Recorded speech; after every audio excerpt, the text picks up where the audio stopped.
Hello everybody, good evening to all of you and welcome to eSaral. This is Dr. Shivani Bhargav. बच्चों आज का जो हमारा session होने वाला है, today will be the last class of the chapter living world. हम लोग ऑलरेडी एनसीईआरटी डिकोड भी मैं आपको करवा चुकी थी. हम लोग characters of living, 5 characters of living, that is the growth, reproduction, metabolism, cellular organisation, ये सारा कुछ पढ़ चुके हैं. बाइनोमियल सिस्टम पढ़ चुके हैं, ट्राइनोमियल सिस्टम पढ़ चुके हैं. आईसीबीएन के रूल्स एंड रेगुलेशंस के बारे में हम लोग अपने लास्ट सेशन में डिस्कस कर चुके हैं. मैंने species concept, biological concept of species क्या है, टेक्सोनॉमिक स्पीशीज क्या है, सिबलिंग और क्रिप्टिक स्पीशीज क्या है, आपके साथ डिस्कस किया. हम लोगों ने टैक्सोनॉमिक कैटेगरीज भी शुरू किया था. टैक्सोनॉमिक कैटेगरीज में मैंने आपको 7 एसेंशियल और ऑब्लिगेट और ब्रॉड टैक्सोनॉमिक कैटेगरीज के बारे में बता दिया था. That is the kingdom, division, class, order, family, genus, species. फिर हम एक्स्ट्रा टैक्सोनॉमिक कैटेगरीज की बात कर रहे थे, लेकिन वो हमने कंप्लीट नहीं की थी. हमने उसके बाद फिर एनसीईआरटी डिकोड कर लिया था. तो आज की क्लास के अंदर हम जो एक्स्ट्रा एडिशनल टैक्सोनॉमिक कैटेगरीज है इनके बारे में पढ़ेंगे. छोटा सा ही वो 2 मिनट का है. फिर इसके बाद हम टैक्सोनॉमिकल एड्स हमारे रह गए. हर्बेरियम क्या है, बॉटनिकल गार्डन क्या है, जूलॉजिकल पार्क क्या है, म्यूजियम क्या है, की क्या है, मैनुअल क्या है, मोनोग्राफ्स क्या है, इन सब के बारे में आज हम चर्चा करेंगे. और एनसीईआरटी का एक पॉइंट और छूटा था, ओल्ड सिस्टमैटिक्स, न्यू सिस्टमैटिक्स के बारे में. तो ये भी मैं अपनी आज की क्लास में कवर करूंगी. तो ये सारा सेक्शन हम हमारी आज की क्लास में खत्म करेंगे एंड ये चैप्टर आज खत्म हो जाएगा. So from next class onwards you should be mentally prepare for any kind of test, जिसके लिए मैं लाइव ही आऊंगी, जिसका अपडेट आपको टेलीग्राम पर भी मिलेगा. चैनल को सब्सक्राइब कर लिया होगा, नोटिफिकेशन तो आपको वहां पर वो भी मिल जाएगा. ठीक है, तो चलिए फटाफट से सेशन की शुरुआत करते हैं. जो बच्चे नए हैं, जो मुझसे पहली बार जुड़ रहे हैं, उनको मैं अपने बारे में बता देती हूँ. मैं सेल्फ डॉक्टर शिवानी भार्गव. मैं पिछले 8 से 10 सालों से ऑनलाइन कोचिंग इंडस्ट्री के अंदर अपनी सर्विसेज दे रही हूँ और मैं अभी तक लाखों स्टूडेंट्स को मेंटर कर चुकी हूँ. मेरे हिसाब से ऑनलाइन जब नीट की शुरुआत ही हुई थी, मैं कुछ इनिशियल एडुकेटर्स में से ही हूँ. मतलब मेरा पहला वीडियो आपको 7-8 साल पुराना मिलेगा ऑनलाइन. तो काफ़ी सारे स्टूडेंट्स डॉक्टर बन के अपनी पीजीबी ऑलमोस्ट कंप्लीट करने वाले हैं. ये मेरा ऑफिशियल टेलीग्राम चैनल है t.me/Dr. Shivani, से ज़रूर जुड़ जाइए. ये भी एक इनिशियल स्टेप है. क्यों, इससे क्या फ़ायदा होगा, आपको मेरे बारे में सारा अपडेट्स मिलेगा. आपको पूरा यहाँ पर आपको स्टडी मटेरियल मिलेगा. मेरे जो हैंड रिटन नोट्स हैं इनका पीडीएफ भी आपको यहाँ मिलेगा. प्लस आपका और हमारे बात करने का एक ज़रिया है. यहाँ पर कमेंट्स मैं पढ़ती हूँ, तो ये एक मैंडेटरी स्टेप है. तो ये एक टेलीग्राम सबको ज्वाइन करना है. eSaral का ऐप डाउनलोड कर लीजिए. दूसरी चीज़ ये, अगर आप एक सिस्टमैटिक मैनर में नीट की जर्नी को मेरे साथ जुड़कर, मेरी टीम के साथ मिलकर एक पर्सनलाइज्ड मेंटरशिप प्रोग्राम के तहत तय करना चाहते हैं, तो ये सब्सक्रिप्शन रिलेटेड किसी भी क्वेरी के लिए ये कॉन्टैक्ट नंबर है. तो आप इस दिए गए कॉन्टैक्ट नंबर पर संपर्क कर सकते हैं. उसमें भी अगर आप स्पेसिफिकली मेरे सुपर 80s का पार्ट बनना चाहते हैं, तो इस दिए गए कॉन्टैक्ट नंबर पर आपके नाम के आगे सब्सक्रिप्शन लेते वक्त सुपर 80s के साथ ड्रॉप कर देना और मेरे नाम के रेफरेंस के साथ ड्रॉप कर दीजिएगा. I will personally contact you after taking your subscription and I will guide you and you will be under my mentorship programme. Okay, तो ये सारा हैंड रिटन आपको आज चैप्टर खत्म हो जाएगा, तो आज पीडीएफ फिर मिल जाएगा. आज पीडीएफ मिल जाएगा, चैप्टर खत्म हो जाएगा ना, ये पीडीएफ आपको मिल जाएगा पूरा हैंड रिटन.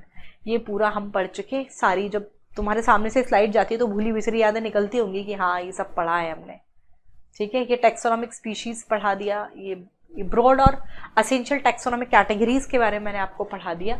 मैं आपको कुछ एडिशनल हमने यहाँ पर, फिर इसके बाद हमने एनसीईआरटी करने लग गए थे हम लास्ट क्लास में, तो ये रह गया था. हम यहाँ पर बात कर रहे थे कुछ एडिशनल और एक्स्ट्रा टैक्सोनॉमिक कैटेगरीज के बारे में, जो असेंशियल नहीं है क्लासिफिकेशन के दौरान, अगर इनकी ज़रूरत है तो इनका इस्तेमाल हम करते हैं. वो कौन कौन सी है मैं आपको इसमें से दिखा देती हूँ. एक सब डिवीजन है, सब ऑर्डर है और सब फैमिली है. लाइक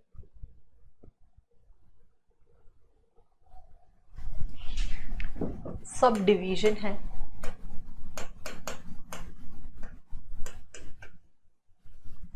सब ऑर्डर है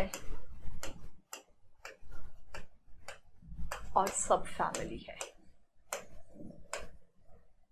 अच्छा, जो बच्चा थोड़ा सा एक्स्ट्रा पढ़ना चाहता है वो मैं एंड में दूंगी. वो सेक्शन जो थोड़ा सा एक्स्ट्रा है, बियॉन्ड एनसीईआरटी है, वो क्यों एंड में दूंगी. जिन बच्चों को पढ़ना है वो पढ़ें, जिनको नहीं पढ़ना तो वो सेक्शन स्किप मार सकते हैं. कुछ सफिक्स वगैरह है, ठीक है, जिनको पढ़ना है वो पढ़ सकते हैं, तो वो मैं एंड में इसलिए वो वाला कंटेंट डिलीवर करूंगी, ठीक है, आज सेशन के एंड में डिलीवर करूंगी। तो बस ये एक्स्ट्रा एडिशनल टैक्सोनॉमिक कैटेगरीज के बारे में हो गया। अब मैं आपको सबसे पहले हम वो पढ़ लेते हैं, हमने वो नहीं पढ़ा ना, लाओ मैं तुम्हें वो डिस्कस कर देती हूँ, मैं बता देती हूँ, अभी बता दूंगी, जिसको पढ़ना हो पढ़ लेना, जिसको छोड़ना है छोड़ देना। ये तो पढ़ना है, ये तो मेंशन इन एनसीईआरटी टैक्सोनॉमी के बारे में, ये देख लो, डोंट वरी। बच्चे पीपीटी आते ही घबरा गए होंगे, मैम आज ऐसे पढ़ाओगे कि नहीं, 100 नहीं जाऊंगी, देख लो। टैक्सोनॉमी, टैक्सेस का मतलब ही होता है अरेंजमेंट, नोमोस का मतलब, इसको तोड़ोगे ना, टैक्सेस का मतलब है अरेंजमेंट, नोमोस का मतलब है लॉ। तो taxonomy is the study of principle and procedure of classification, यही हम लेते हैं, principle and procedure of classification. वहां मैंने एनसीईआरटी में कल की क्लास में आपको याद होगा आइडेंटिफिकेशन, नॉमेनक्लेचर, क्लासिफिकेशन और अफिनिटीज लिखाया था, फिर मैंने कहा था मैंने पढ़ाया नहीं है तो मैं अभी नहीं पढ़ा रही, पहले मैं पढ़ा दूं फिर एनसीईआरटी से करूंगी, तो आज मैं पढ़ा रही हूँ। तो टैक्सोनॉमी की अगर मैं बात करूं, which taxonomy is the study of principle and procedure of classification. Taxonomy include study of following points, ठीक है, एक है आइडेंटिफिकेशन, सबसे पहले identification, then it's comes to the nomenclature, then it's comes to the classification, then it's comes to the affinities. पहले इतना लिख लो फिर मैं बताती जाती हूँ। ये तो हो गया। अब हम बात कर रहे थे टैक्सोनॉमी के बारे में।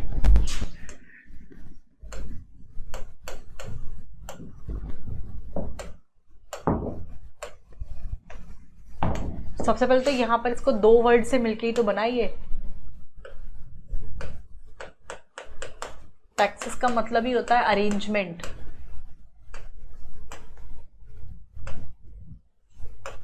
और नोमोस का मतलब भी होता है law.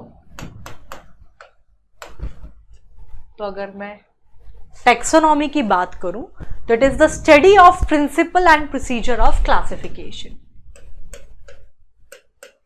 Taxonomy is the study of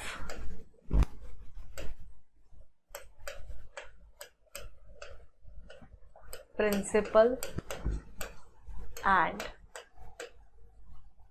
procedure. Taxonomy is the study of principle and procedure of classification.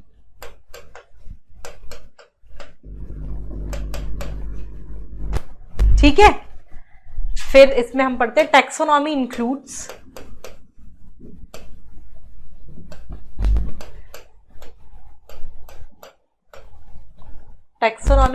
Study of following points.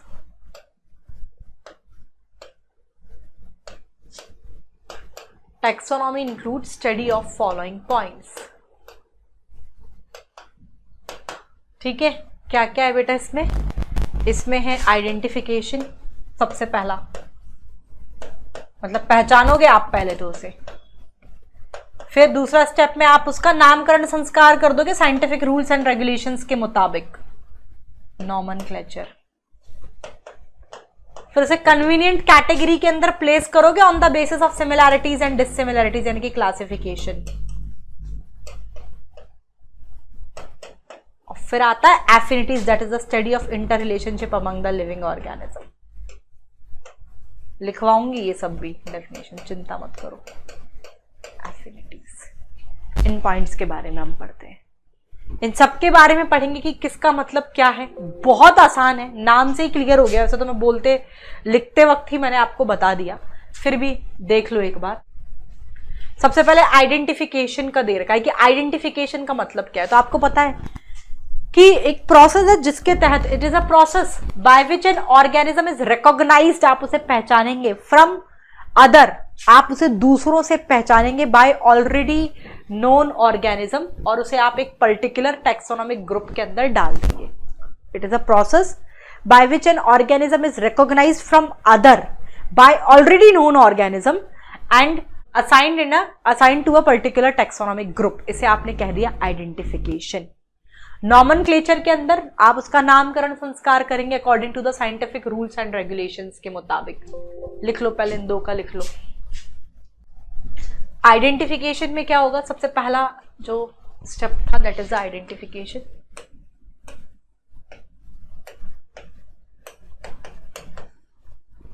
mentioned in your NCERT.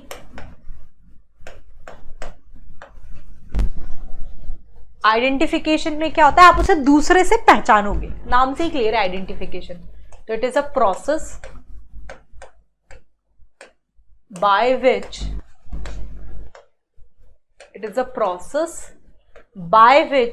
an organism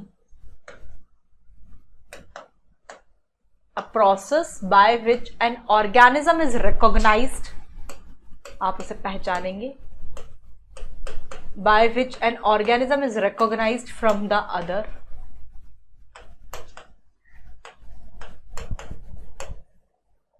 Already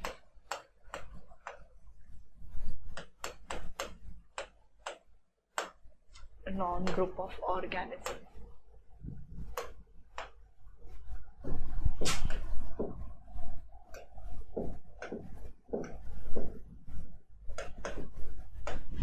This is the identification. Second one is the nomenclature.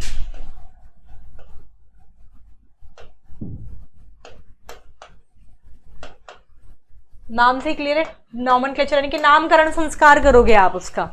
नामकरण क्या, जो मनाया राम श्याम सीता गीता कुछ भी रख दोगे? नहीं, scientific rules and regulations के मुताबिक. तो नॉमेनक्लेचर में होता है naming of organisms according to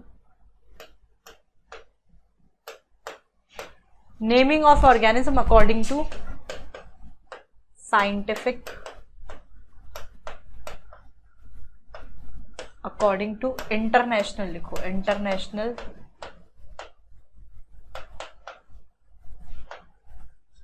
rules and regulations. International rules and regulation के मुताबिक आप उसका नामकरण संस्कार कर देंगे. तीसरा जो है इसके अंदर, that is the classification.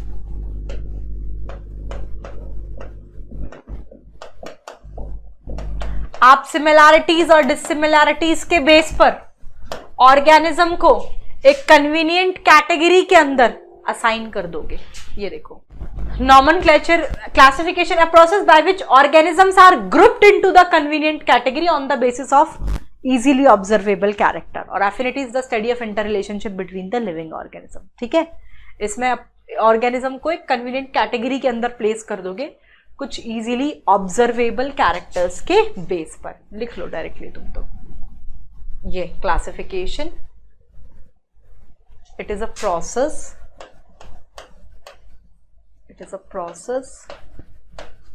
by which an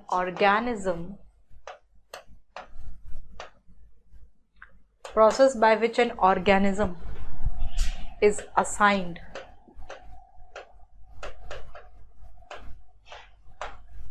into convenient categories on the basis of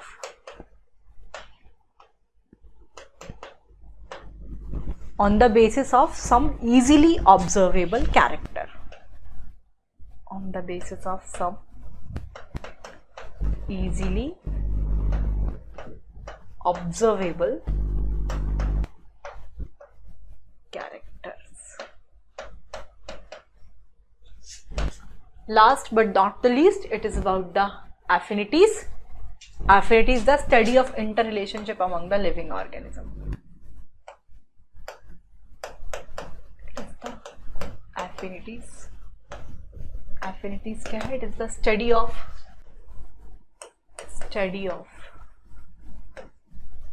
interrelationship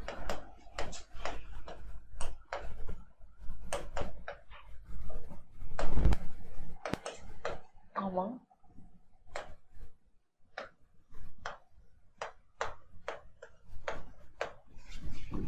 living organisms. Study of interrelationship among the living organisms. This is the affinities. ठीक. नेक्स्ट अब इसके अंदर आप पढ़ते हैं, it is about the systematics में. Old systematics क्या है, नियो सिस्टमैटिक्स क्या है. तो let's have a discussion about the same. ठीक है, सिस्टमैटिक्स के बारे में हम देखेंगे। बेटा ओल्ड सिस्टमैटिक्स के अंदर तो सिर्फ मॉर्फोलॉजिकल कैरेक्टर्स का ही डिस्क्रिप्शन है। नियो सिस्टमैटिक में उसके अलावा बता देती हूँ, यहां दे रखा है, ये पूरा हमने पढ़ लिया। ओल्ड सिस्टमैटिक, ये जो टर्म सिस्टमैटिक है इसे लीनियस साहब ने ही प्रपोज किया था। The word systematic is derive from the Latin word Systema से डिराइव किया गया है ये। इसका मतलब होता है सिस्टमैटिक अरेंजमेंट ऑफ ऑर्गेनिज्म। ठीक है, टर्म सिस्टमैटिक किसने दिया? लीनियस साहब ने दिया, proposed by Linnaeus. The word systematic derived from a Latin word systema which means a systematic arrangement of organisms. अब इसमें सिस्टमैटिक्स जो है it is a study of diversity of organism और इनके कंपैरेटिव एंड इवोल्यूशनरी रिलेशनशिप के बारे में। ठीक है, तो इसमें external morphological characters of plant और लिविंग ऑर्गेनिज्म की स्टडी होती है। It include description of external morphological characters of plant और लिविंग ऑर्गेनिज्म। ठीक है, ओल्ड सिस्टमैटिक्स की मैं बात करूं, इट इंक्लूड डिस्क्रिप्शन ऑफ सिर्फ एक्सटर्नल मॉर्फोलॉजिकल कैरेक्टर्स हम देखते हैं। Systematic is the systematic arrangement of living of organism. ठीक है, systematic, old systematic, it include the description of external morphological characters of plant। आप ऐसे लिख लो old systematics के बारे में। systematics term was proposed by Linnaeus। ठीक है, systematic term was proposed by Linnaeus। the word systema derived from the Latin word systema which means a systematic arrangement of organism। old systematics में it include description of external morphological character of plants or living organism।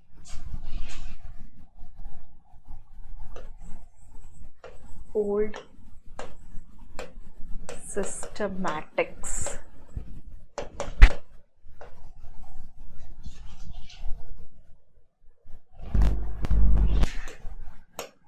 as I told you term systematic किसका दिया हुआ है? ये जो term है systematic, it was proposed by Linnaeus।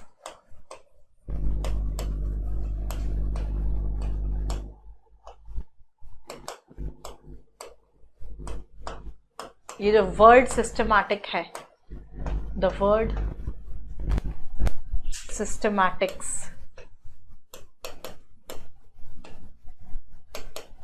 एक Latin word से डिराइव किया गया है, डिराइव्ड फ्रॉम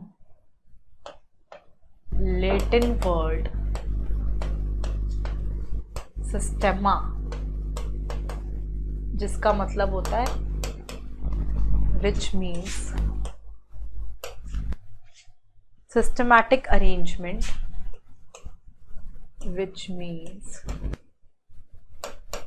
इसका मतलब है systematic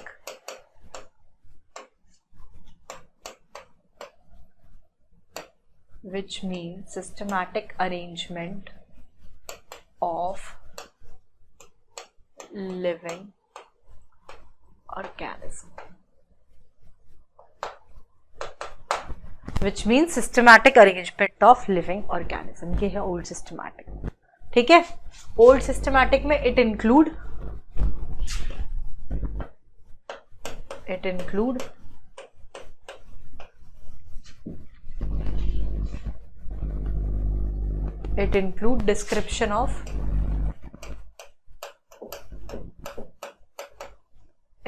description of external morphological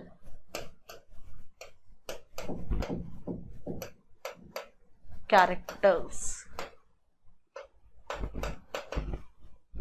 It include old systematic include the description of external morphological character of plant, जैसे कि morphology of root, stem, leaves, flower, ऐसे मतलब morphology के बारे में बात करता है, external morphology, old systematic। neo systematic जो term है जूलियन हक्सले साहब ने दी थी। ठीक है, ये मिलेगा आपको, ये तो ओल्ड सिस्टमैटिक। न्यू सिस्टमैटिक और न्यू सिस्टमैटिक, ठीक है, name given by Julian Huxley साहब।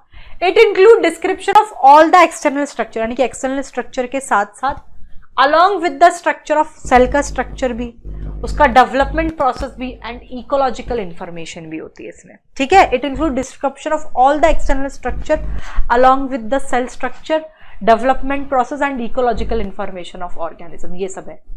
It include description of all the external structure तो है ही, साथ साथ structure of cell, development process and ecological information भी ऑर्गेनिज्म की नियो सिस्टमैटिक के अंदर होती है. It is use to know the inter relationship among the living organism. That's it. लिख लो. नेक्स्ट जो है इसके अंदर, ये ओल्ड सिस्टमैटिक हमने पढ़ा है. नेक्स्ट जो है इसके अंदर, this is the new systematics. New systematic और neo systematic.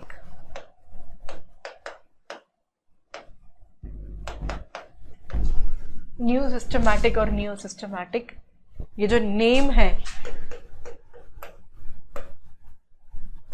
It was given by Julian Huxley साहब का दिया हुआ है. ठीक है. इट इंक्लूड, इसमें क्या क्या है न्यू सिस्टमैटिक में? It include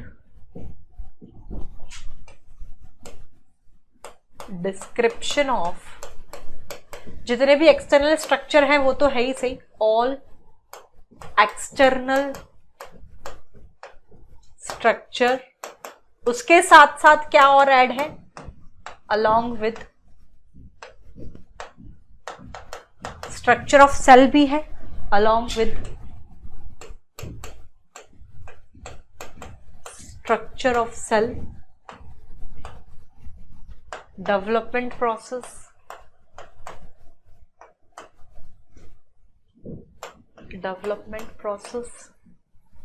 and ecological information है.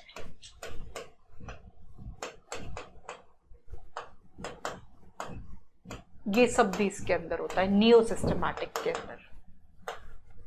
फिर हमने पढ़ा कि जो न्यू सिस्टमैटिक जो है, it is use to know the inter relationship among the living organism. ठीक है. नियो सिस्टमैटिक जो है, it is used to know inter relationship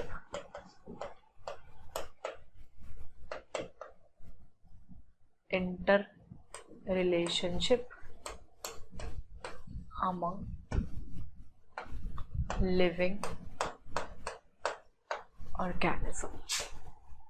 It is used to know the interrelationship among the living organism. ठीक. Next जो हम पढ़ते हैं बेटा, ये तो हमने न्यू सिस्टमैटिक्स के बारे में पढ़ लिया. ठीक है. नेक्स्ट जो है अब बचा है अपना टैक्सोनॉमिकल एड्स. ये मैं आपको पढ़ा देती हूँ. Next we will have a conversation about the taxonomical aids.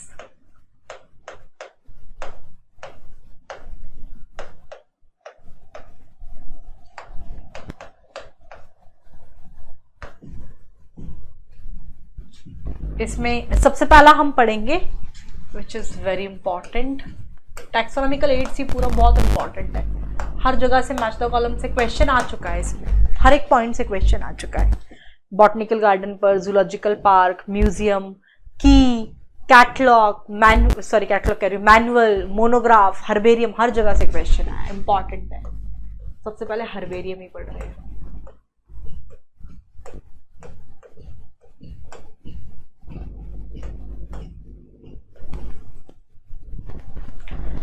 Actually herbarium क्या है? ये स्टोर हाउस है कलेक्टेड प्लांट स्पीशीमेन को, जिसे ड्राई करके, प्रेस करके शीट पर प्रिजर्व किया जाता है. अब मैं जिस शीट पे ड्राई प्रेस प्रिजर्व करके शीट पर हम प्रिजर्व करें, स्टैंडर्ड साइज जो है उस शीट का, वो भी इंपॉर्टेंट है. ये होता है 11.5 इंटू 16.5 इंचेस. यूनिट बहुत इंपॉर्टेंट है. इंचेस की जगह वो सेंटीमीटर में भी पूछ लेता है, तो आपको कन्वर्जन आना चाहिए. ठीक है. तो हर्बेरियम की बात की. It is a store house. It is a storehouse of collected plant specimen. It is a storehouse of collected plant specimen that are dried It is a storehouse of collected plant specimen that are dried, pressed and preserved on sheet. That are dried, pressed and preserved on sheet. अब वो कहता है कि जो sheet की मैं बात कर रही हूँ, शीट का स्टैंडर्ड साइज क्या होता है? Standard size of sheet is, it is very important, यहां से भी क्वेश्चन आता है. It is 11.5 into 16.5. यूनिट बहुत इंपॉर्टेंट है, इंचेस की जगह वो कभी सेंटीमीटर में पूछ लेता है, कन्वर्जन आना चाहिए. स्टैंडर्ड साइज है इस शीट का 11.5 इंटू 16.5 इंचेस. फिर इस शीट पर it also carry a label. Sheet के ऊपर एक लेबल होता है जिसमें क्या क्या इंफॉर्मेशन होती है ये बता देती हूँ. स्टैंडर्ड जो शीट है it also carry a label. इस पर एक लेबल होता है which is providing, it also carry a label providing information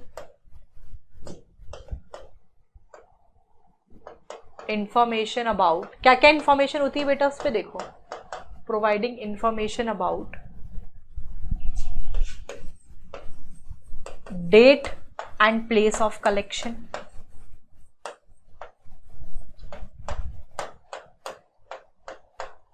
ठीक है. उस प्लांट का इंग्लिश नेम, लोकल नेम और बॉटनिकल नेम. अरे यार, English, local and botanical name. साथ ही साथ वो किस फैमिली को बिलोंग करता है ये प्लांट, उसका नाम, फैमिली का नाम, और जिस बंदे ने इस प्लांट को कलेक्ट किया है उस कलेक्टर का नाम. Collector is not, it is not about that IAS officer. Collector जो जिसने इस प्लांट स्पीशीमेन को कलेक्ट किया है, कलेक्टर्स ने. ये सारी इंफॉर्मेशन उस लेबल पर लिखी होती है. This is all about the first taxonomical aids, that is about the herbarium. कि हर्बेरियम क्या है? एक स्टोर हाउस है जहाँ पर बहुत सारे प्लांट स्पीशीमेन कलेक्टेड रहते हैं. कैसे कैसे कलेक्ट करते हैं? तो एक शीट होती है, उस शीट का स्टैंडर्ड साइज है 11.5 इंटू 16.5 इंचेस की. एक शीट पर आप ड्राई, प्रेस और प्रिजर्व करके रखते हो शीट पर उस प्लांट स्पीशीमेन को. और साथ ही उस शीट पर एक लेबल होता है जिसमें उस date and place of collection होता है उस प्लांट स्पीशीमेन का.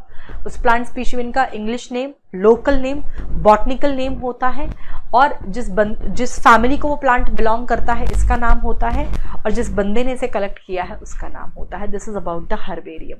ठीक है. एक आप पढ़ते हैं बॉटनिकल गार्डन, दूसरा टैक्सोनॉमिकल एड आप देखेंगे. हर्बेरियम में आपके साथ डिस्कस कर चुकी. Second one is the botanical garden.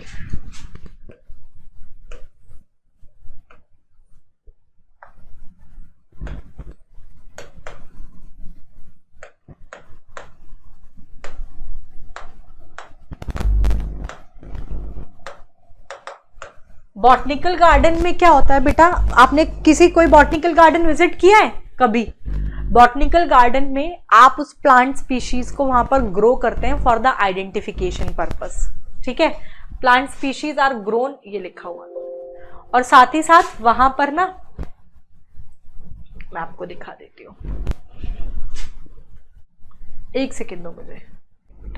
ये देखो बॉटनिकल गार्डन, प्लांट स्पीशीज जो है इस गार्डन में they are grown for the identification purpose है. ये टाइपिंग मिस्टेक है.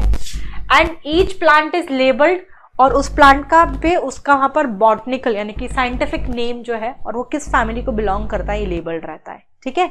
इस बॉटनिकल गार्डन में यहाँ पर टाइपिंग मिस्टेक है, खैर मैं खुद लिखवाऊंगी तो मैं नहीं देख रही अभी यहाँ पे, कि plant species in this garden are grown for the identification purpose, और वहां पर लेबल रखा होता है. And each plant is labelled indicating उसका बॉटनिकल नेम, ठीक है, और उसकी फैमिली का नाम, ये वहां पर लिखा होता है. आपने शायद कभी कोई बॉटनिकल गार्डन विजिट किया हो. ठीक है। म्यूजियम की बात करें, म्यूजियम में प्लांट और एनिमल स्पीशीज का कलेक्शन होता है। Museum have collection of preserved, living तो नहीं होते ना, museum have collection of preserved plant and animal specimen study के लिए, for the study and reference. और इसमें इनको कैसे प्रिजर्व करते हैं, तो specimen are preserved in the container, और ऐसे कंटेनर्स होते हैं, जार्स होते हैं जिसमें प्रिजर्वेटिव सोल्यूशन होता है, तो वहां पर हम स्पीशीमेन को प्रिजर्व करते हैं। ठीक है, तो museum is the collection of preserve plant and animal specimen for study and reference. ठीक है, इसमें specimen are preserved in jar, देखो specimen are preserved in the container और जार इन प्रिजर्वेटिव सोल्यूशन, ये होता है म्यूजियम। लाओ ये दो लिख लेते हैं पहले।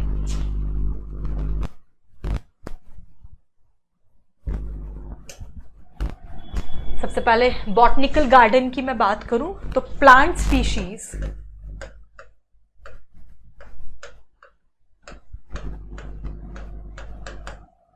इसमें प्लांट स्पीशीज को ग्रो करते हैं। Plant species in this garden,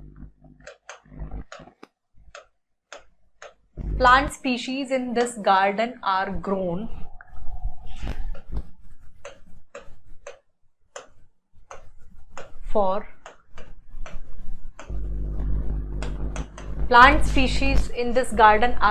for study and reference, and each plant, और हर एक प्लांट पर क्या लेबल होता है, इज लेबल्ड विद उसका बॉटनिकल नेम और उसकी फैमिली का name, is labelled with scientific, यानी कि उसका बॉटनिकल नेम होगा।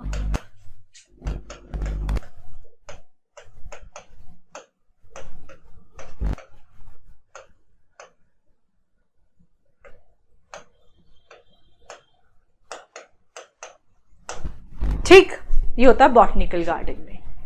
नेक्स्ट जो है इसके अंदर बॉटनिकल गार्डन हो गया। एक होते हैं आपके यहां पर, ये हमने botanical garden museum. Next taxonomical,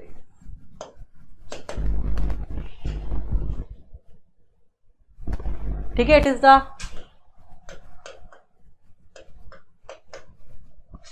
collection of, museum क्या है, प्रिजर्व्ड प्लांट्स और एनिमल का कनेक्शन है।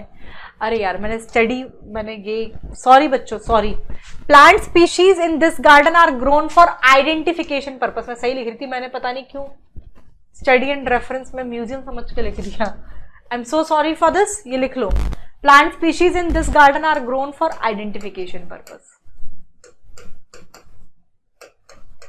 आई एम सो सॉरी, दिमाग भटक गया मेरा कहीं, और सावधानी घटी और यहाँ दुर्घटना घटी। ठीक है, and each plant is labelled with scientific botanical name होता है, और ये होता है। ठीक है, म्यूजियम की बात करें, it is the collection of preserved plants. कभी म्यूजियम, आपको कभी स्कूल से एजुकेशनल टूर पे गए होंगे, ठीक है, it is the collection of preserved plants and animal species for study and reference के लिए होता है ये, for study and reference। इसमें प्लांट्स एंड एनिमल स्पीशीज को कहां पर, प्लांट्स जार्स और कंटेनर्स में प्रिजर्वेटिव सॉल्यूशन के अंदर प्रिजर्व करके रखते हैं। Plants and animals specimen are preserved in, इन्हें हम कंटेनर्स और जार्स में रखते हैं, कंटेनर्स एंड जार्स के अंदर रखते हैं अंडर preservative solution के अंदर। This is about the museum. Next we will have a conversation about the zoological parks में क्या होता है। समझ में आता जा रहा है ना? Each and every point is mention in the NCERT. पहले मैं ये खत्म कर दूं टैक्सोनॉमिकल एड्स, फिर मैं टैक्सोनॉमिकल एड्स का एनसीईआरटी आपको डिकोड करूंगी, तो आपको समझ में आ जाएगा कि हाँ मैम सब कुछ एनसीईआरटी के अंदर दे रखा है। और आज के सेशन में हम ये चैप्टर भी खत्म कर देंगे, ठीक है? तो हर्बेरियम हो गया, बॉटनिकल गार्डन हो गया, म्यूजियम हम लोगों ने देख लिया। नेक्स्ट हम यहाँ पर पढ़ेंगे जूलॉजिकल पार्क्स के बारे में।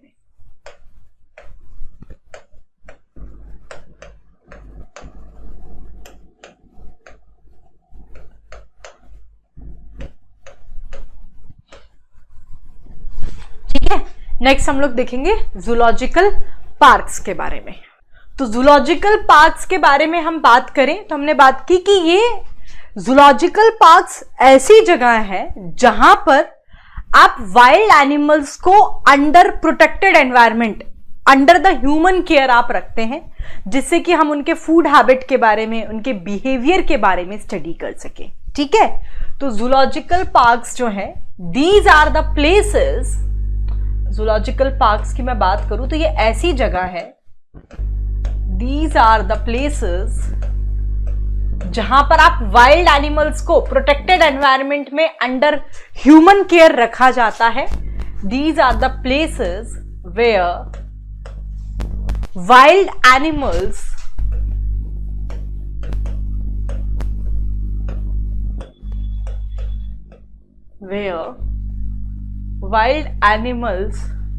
are placed in protected environment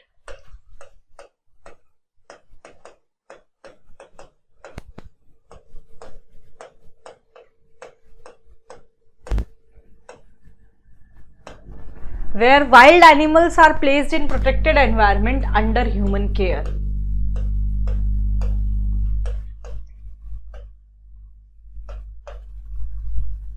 So that we can study their food habit and behavior.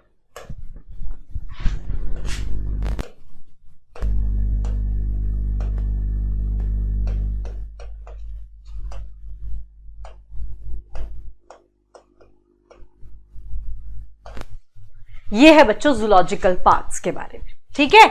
मतलब ये ऐसी जगह है जहां पर आप वाइल्ड एनिमल्स को एक प्रोटेक्टेड एनवायरनमेंट में अंडर ह्यूमन केयर रखा जाता है, जिससे कि हम उनके फूड हैबिट के बारे में, उनके बिहेवियर के बारे में हम स्टडी कर सके। तो this is about the zoological parks. Next अगर मैं एनसीईआरटी की ही बात करूं तो एनसीईआरटी डिकोड में आपको कर चुकी हूं। मैं आपको ये टैक्सोनॉमिकल एड्स यहां पर दिखा देती हूं जो हम पढ़ चुके। टैक्सोनॉमिकल एड्स के बारे में मैं आपको बता देती हूँ, एक सेकेंड। ये क्या हो गया?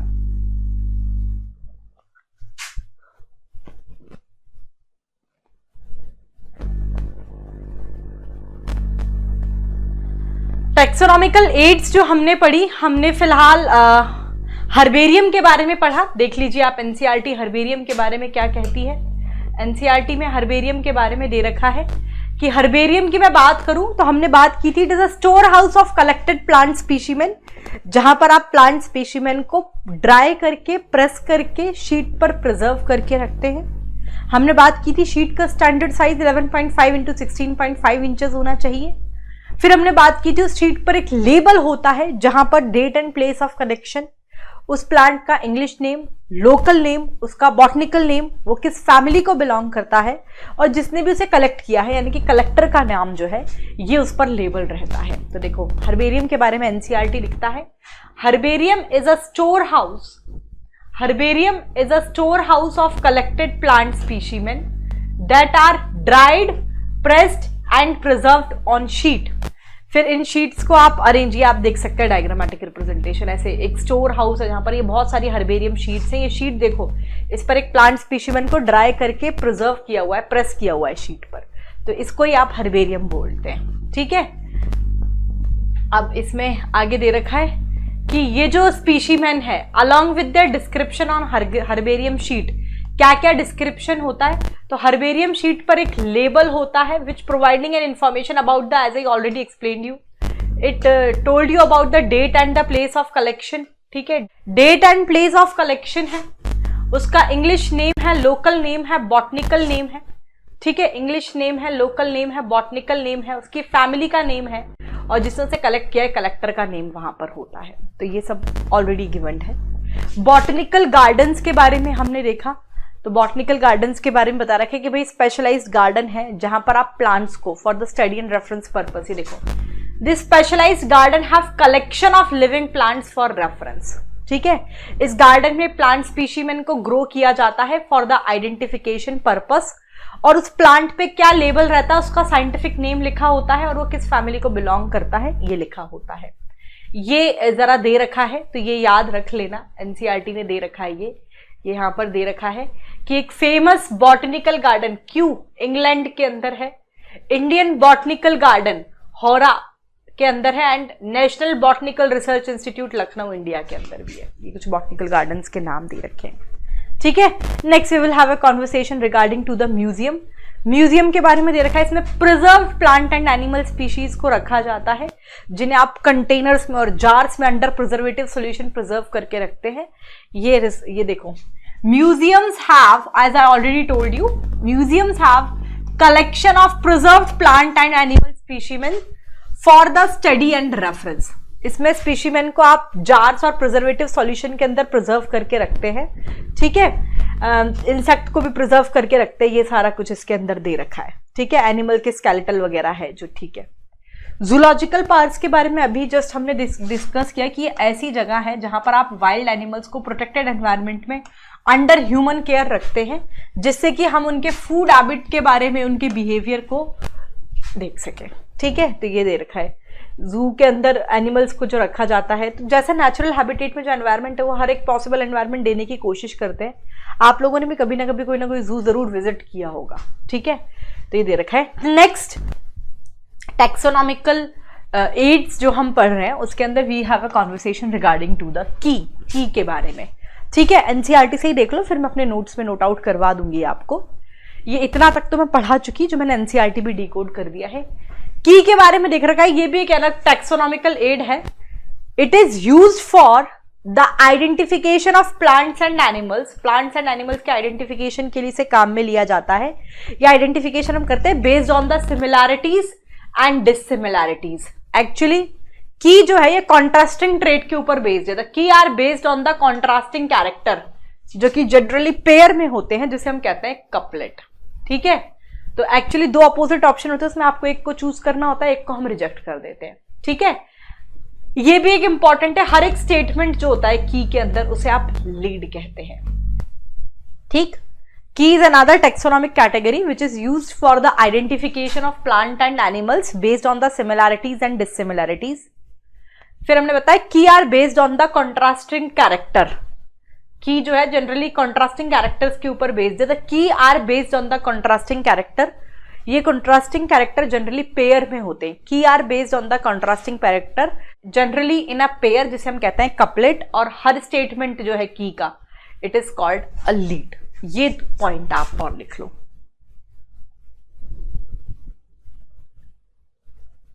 नेक्स्ट हम लोग बात करेंगे, it is about the key. Next taxonomical aid जो है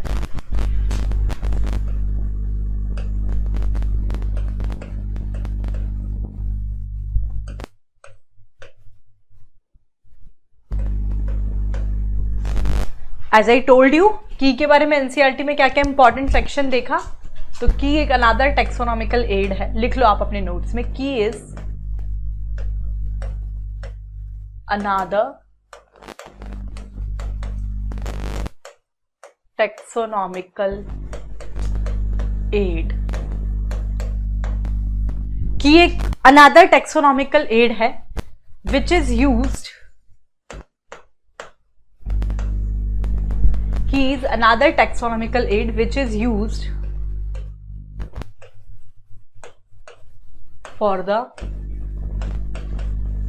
identification, which is used for the identification of plants and animals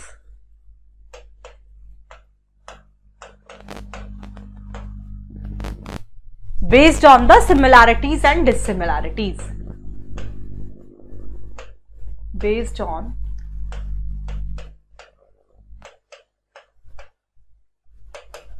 similarities and dissimilarities. ठीक है, हमने बात की कि की जो है it is based on the contrasting character. Generally जो पेयर में होते हैं जिसे हम क्या कहते हैं बच्चों, इसे हम कहते हैं कपलेट. ठीक है, तो हमने बता दिया सिमिलैरिटीज एंड डिसिमिलैरिटीज के ऊपर. सिमिलैरिटीज नहीं लिखा. नेक्स्ट हमने बात की key is based on contrasting character. Key is based on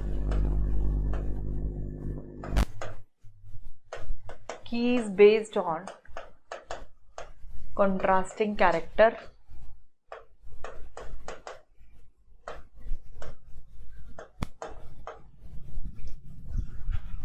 Key is based on contrasting character, generally occur in a pair, जिसे हम कहते हैं couplet. It is called couplet. और हर एक स्टेटमेंट जो है की का उसको कहते हैं लिट. ईच स्टेटमेंट, कुछ बच्चे अलग अलग प्रोनाउंसिएशन कर सकते हैं, स्पेलिंग सही है, तुम देख लेना क्या बोलते हो. Each statement mention in your NCERT. Important point, in key is called lit. ठीक, this is about the another taxonomical aid, that is the key. तो यहां तक तो हम ऑलरेडी सारी चीजें अपन डिस्कस कर चुके. नेक्स्ट जो है ये देखो, की हो गया. इसके बाद flora, manual, monograph and catalogues. ये कुछ और नेम्स भी यहां पे दे रखे, देख लो. फ्लोरा है, मैनुअल है, मोनोग्राफ्स है एंड कैटलॉग्स है. इनके बारे में बात करेंगे.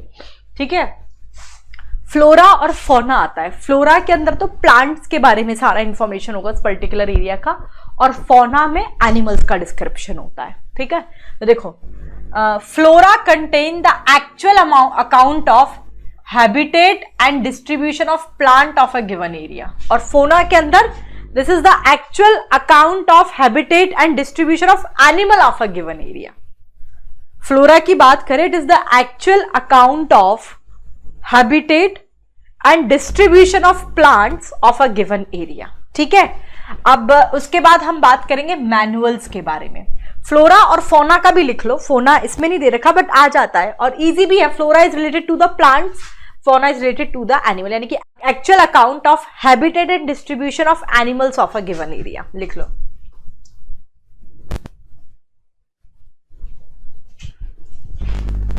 की हो गया.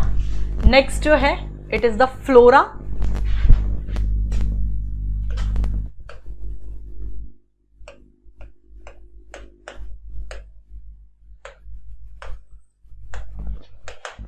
फ्लोरा के बारे में अगर मैं बात करूं तो हमने बात की, it is the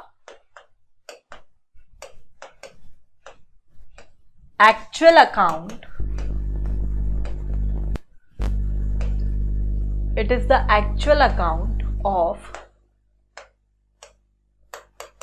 habitat and distribution. It is the actual account of habitat and distribution of plants of given area.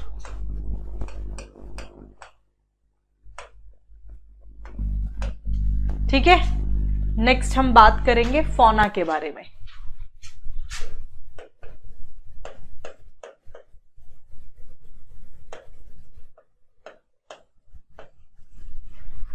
Fauna में एनिमल्स के बारे में होता है यही सेम चीज. तो लिख लो, it is the actual account, it is the actual account of habitat and distribution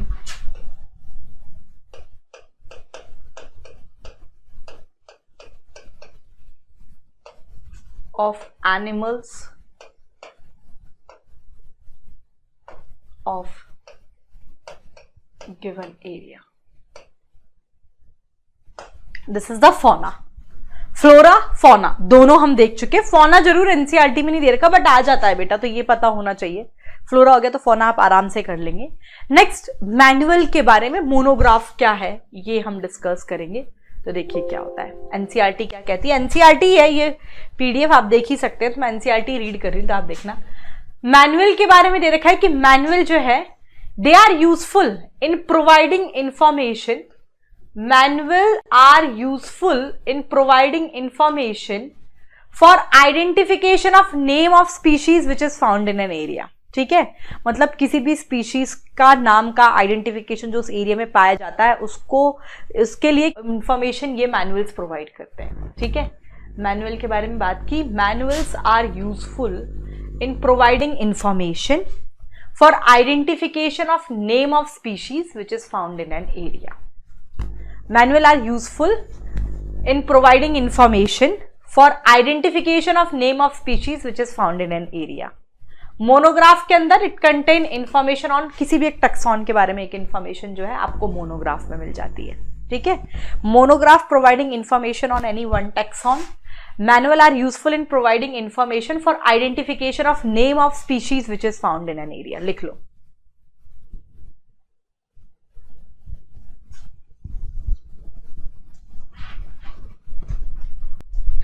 next we will talk about the manuals.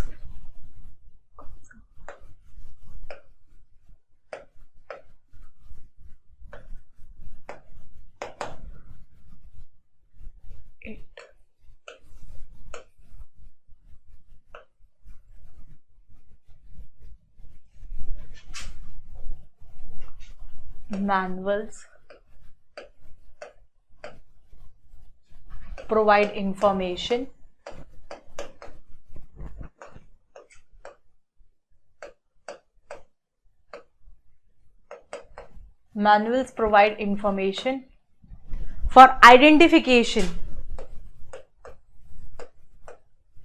for identification of name of.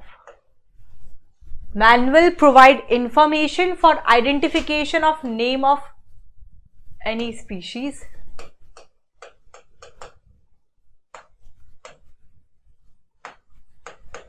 found in an area. Next हमने बात की थी monograph के बारे में। ये तो manuals हो गए, एक इंफॉर्मेशन दे रखा है मोनोग्राफ। मोनोग्राफ प्रोवाइड, किसी भी एक टैक्सॉन के बारे में इंफॉर्मेशन ये देता है।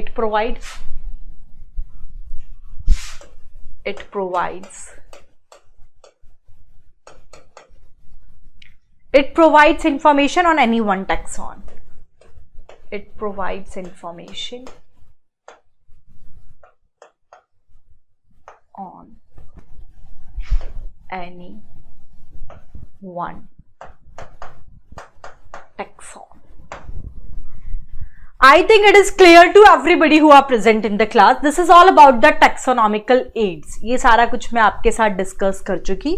टैक्सोनॉमिकल एड्स इंपॉर्टेंट है बेटा, इनसे क्वेश्चंस आते हैं। कई बार मैच द कॉलम्स में भी क्वेश्चन आ जाते हैं कि क्या सही मैच है, तो यहां से क्वेश्चंस आते हैं। It should be on your tips.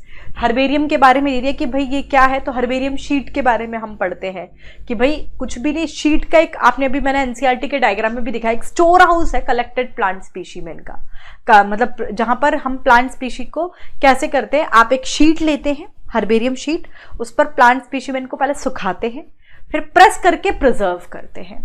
उसका स्टैंडर्ड साइज से क्वेश्चन आ जाता है 11.5 इंटू 16.5 इंचेस में है। कई बार वो सेंटीमीटर में पूछे तो आप यूनिट कन्वर्जन कर लेंगे, तो इंचेस याद रखना। ये यूनिट 11.5 इंटू 16.5 इंचेस है।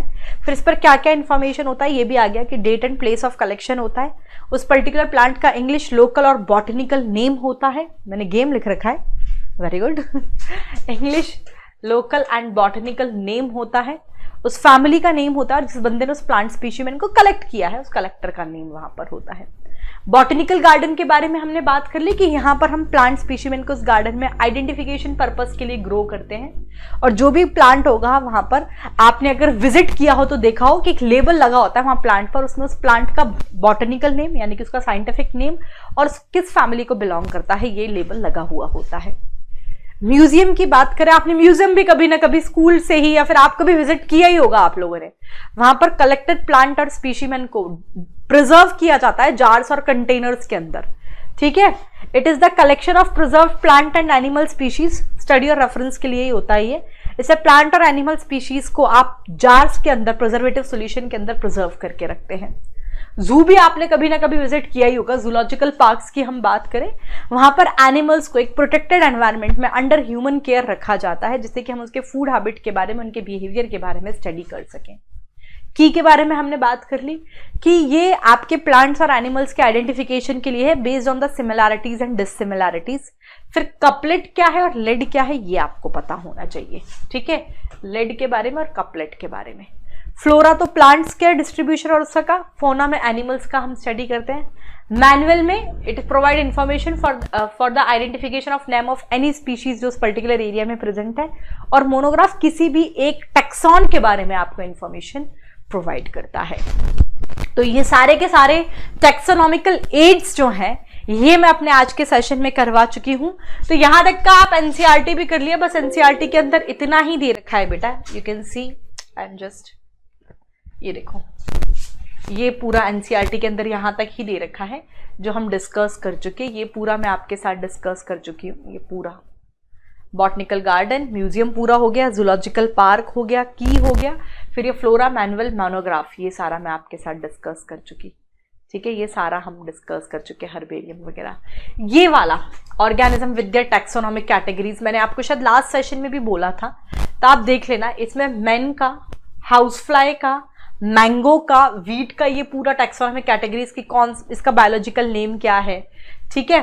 जैसे मैन का होमोसेपियंस है, हाउस फ्लाई का मस्का डोमेस्टिका है, Mangifera indica for the mango and Triticum aestivum for the wheat. इसमें इसका जीनस क्या है, इसका फैमिली क्या है, इसका ऑर्डर क्या है, क्लास क्या है, फाइलम और डिवीजन क्या है, ये आप एक बार देख लेना, क्योंकि एनसीईआरटी में एक चार्ट दे रखा है तो ये आपको आना चाहिए। ये मैं आपको टैक्सोनॉमिकल एड्स में एनसीईआरटी में मैंने आपको पहले भी बताया था, भले ये छोटू सा पैराग्राफ दे रखा है, हमें नहीं पढ़ना। आप तो 7 ऑब्लिगेट टैक्सोनॉमिक कैटेगरीज के बारे में, that is the kingdom, division, class, order, family, genus, species. और वो कि आप जब किंगडम से स्पीशीज की तरफ आ रहे हैं तो number of common character which they share increase, जब आप स्पीशीज से किंगडम की तरफ जा रहे हैं तो number of common characters which they share decrease. इनके अलावा कुछ एक्स्ट्रा टैक्सोनॉमिक कैटेगरीज हैं, वो कौन कौन सी हैं, ठीक है। Species, basic taxonomics, smallest unit of class, smallest taxonomic category है, बस टैक्सोनॉमिक। और इसके हर एक रैंक को आप टैक्सॉन या रैंक कहते हैं, बस इतना ही। ये इनके बारे में डिटेल नहीं पढ़ना, kingdom, division, class, order, family, genus, species के बारे में ये आप स्किप मार सकते हो। स्पीशीज से याद आया तो वो आपको एक पढ़ना है, वो मैं आपको करवा चुकी हूँ ऑलरेडी, स्पीशीज कॉन्सेप्ट वगैरह। टैक्सोनॉमिकल हियरार्की क्या है बता दिया, टैक्सोनॉमिक कैटेगरी क्या है, ये टैक्सॉन क्या है जो एनसीईआरटी में हाईलाइटेड है, वो तो आपको समझ में आ ही रहा होगा। मैं आपके साथ ऑलरेडी स्पीशीज कॉन्सेप्ट, वो biological concept of species, taxonomic species और सिबलिंग और cryptic species already initial sessions में हम डिस्कस कर चुके हैं।